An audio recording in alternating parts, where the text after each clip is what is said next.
Good day, everybody. Today I'm going to be reviewing the game Forbidden Bridge. This game came out in 1992 from Milton Bradley, and it is for 2 to 4 players.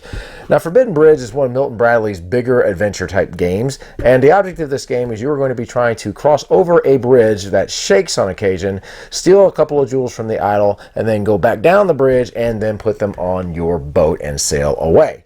That is the main object. So let us show you Forbidden Bridge. Okay, folks, let's go ahead and show you all the components and everything.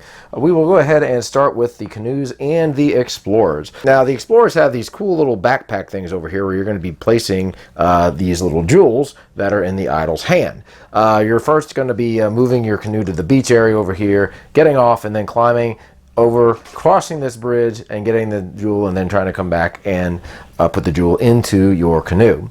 Now here we have the bridge. There's these little jagged edges over here where you're going to actually be able to place your explorer while you are crossing the bridge.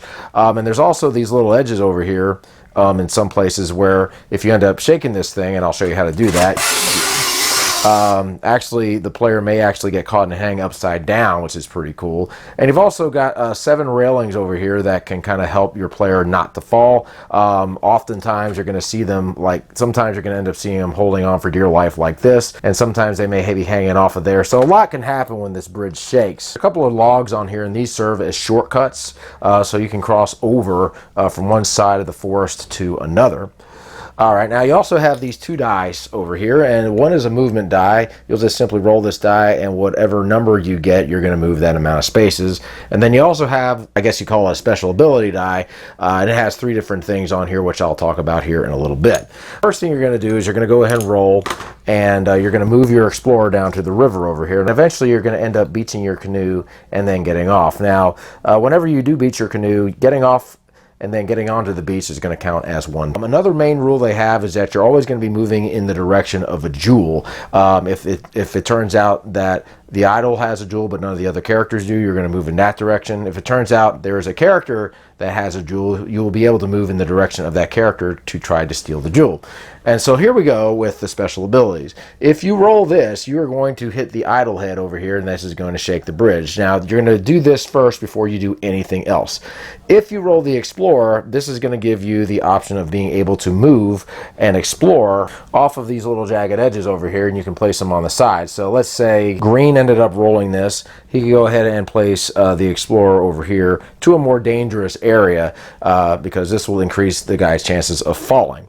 And then you have what is the jewel, and this will give you an opportunity to steal the jewel. If you roll this and a character happens to have a jewel, let's say blue happened to have a jewel, you can either move and steal or steal and move.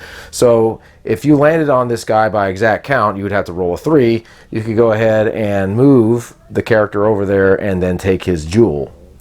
Or if you're actually starting on the same space as somebody, you can go ahead and take the jewel from him and then move afterwards. These planks can hold up to 3 players. If it turns out the 4th player gets over here and he can't get on there, he'll just simply skip over to the next space. Obviously, the planks that have the holes in them are not going to be able to hold 3 players. Perfect example of what can happen when the bridge is shook. Let's just say we have a character here, we have a character here somewhere, and we happen to have a character here.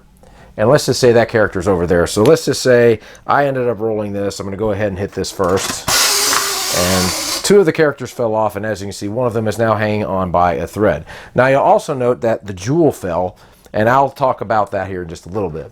Now, when you're crossing the bridge, if you're able to get over here to the idol, you go ahead and place a jewel into the backpack like this, and then you're going to just wait until your next turn to move. This plank can only hold 2 explorers. So if it turns out there's a 3rd person that can actually get to the bridge by the roll of the die, and there's 2 players there, he's going to have to wait until one of them manages to get off. So anyway, what the explorer is then going to try to do is he's going to try to cross back over the bridge over here, go down this cliff, and then get to his canoe and then dump his jewel in there like so. So what he'll do is if he can actually get to it, he can go ahead and dump the jewel in there, and he'll have to stay in his canoe until his next turn, and then he can go ahead and climb back up. Now, if it turns out a jewel falls off of the bridge like just had happened, if it turns out that it lands in the water, you're going to have to go ahead and put the jewel back up here. But if it lands anywhere else, you will actually be able to go ahead and pick the jewel up. So if you had a player over here, you could just roll the die, land over here, and pick up the jewel, and then head back to your canoe, like so. So for fun, if the jewel actually lands in your canoe, you're going to be able to keep the jewel. Generally, the player is going to stand up. If he falls off the bridge, he's going to stand up where he landed. If he ends up landing in between two spaces, he's going to stand up where his head is. Now, another unique rule is if you have a player that says hanging off of the bridge like this, he is not going to be able to move his player until it is his turn again. So this idol might end up shaking again before it gets to his turn. The guy can fall off. So anyway, after somebody gets the second jewel, after the player gets his second jewel, what he's going to do is he's going to go into his canoe like so, and he's going to have the jewel on his backpack like this. Now, if you are on a canoe, you can actually try to steal the jewel from him, and you would just simply do that by rolling the steal jewel command on the die and either being able to get to the same space as him or being on the same space and then taking off. So anyway, after the player gets both of the jewels, he's going to go ahead and roll both these dice, and he can go ahead and count. And if he can get to the finish line with both the jewels, he is going to win. And that, folks, is Forbidden Bridge. So my final thoughts on Forbidden Bridge. Okay, well, this is a game I've been looking at for a little while. My friend Matt had a copy of this game and he did a review on it, and it kind of piqued my interest. I managed to find a game that was said to be complete on eBay. I ended up paying probably about $60 for it. It was missing a couple of parts when it got here, unfortunately. So I managed to find somebody else that had the other parts that I needed, and the railings, I was missing a few of the railings as well, but fortunately somebody did a 3D printout of the railings online, and I'll put the link down there because the railings are really, really hard to find by themselves, and they did a really, really good job. All you really need to do is just get some brown primer, and they cost nothing to get made. I mean, the guy actually just gave them to me for free because they cost so little. So anyway, I'm very thankful for that.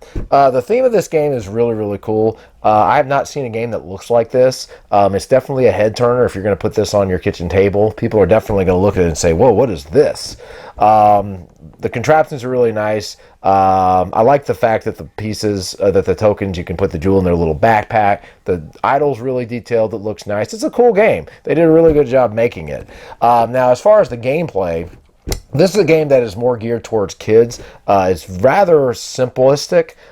It's mainly roll and move with some really cool components, and is basically what it is. And there's a few problems that I found with this game. Number one, those pieces on the bridge are not going to get shaken off of the bridge very often, and the main reason is because of the two anchors that are on the bridge that hold the player up. I have yet to see any player fall off if they are anchored that way. Of course, you know, there's a greater chance that they're going to fall off if they're not on those anchors, but still they may fall off and they may not fall off. A lot of people that, from the reviews I read, said that, you know, they might, in a full game, they might fall off 2 or 3 times. So that can be an issue. The other issue is when the jewel falls off of the bridge with a player. Now, the rules say that you can just simply pick the jewel up and then put it back into your canoe. But here's the issue with that. You technically could just simply wait down in the forest area for those jewels to fall down, then pick them up and then put them back into your canoe. You don't even have to climb up there if you don't want to. So that makes the game broken in a way. Now, fortunately, I've come up with some fixes for this, and so far they've worked really well, and I'm going to show you those fixes as soon as this review is over. So would I end up spending a lot of money on this? Well, for the price that I got this game for, I'm satisfied with it, and after you see the advanced rules that I put out, this might help you make a better decision as to whether you want to purchase this game or not. I've seen copies of this game complete go for about $75, but a lot of times they're going to go for over $100. If you want to get the game for cheaper, there are some sites that have, I think, 3D printouts of all the pieces, the canoes and the railings and everything like that, and they don't cost much at all to print. So you could just get an incomplete copy of the game that works and then just get 3D printouts of the rest of it, get a little bit of primer and paint them up, and then you'll be ready to go. So that's what I would suggest doing if you didn't want to spend a whole bunch of money to get a complete copy. The railings especially especially are really, really, really hard to find by themselves. And you know, but the railings that I got 3D printed look really, really good.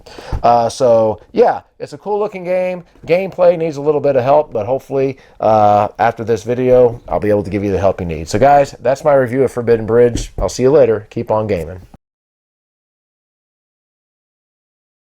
Okay guys, so let's go ahead and show you the advanced rules.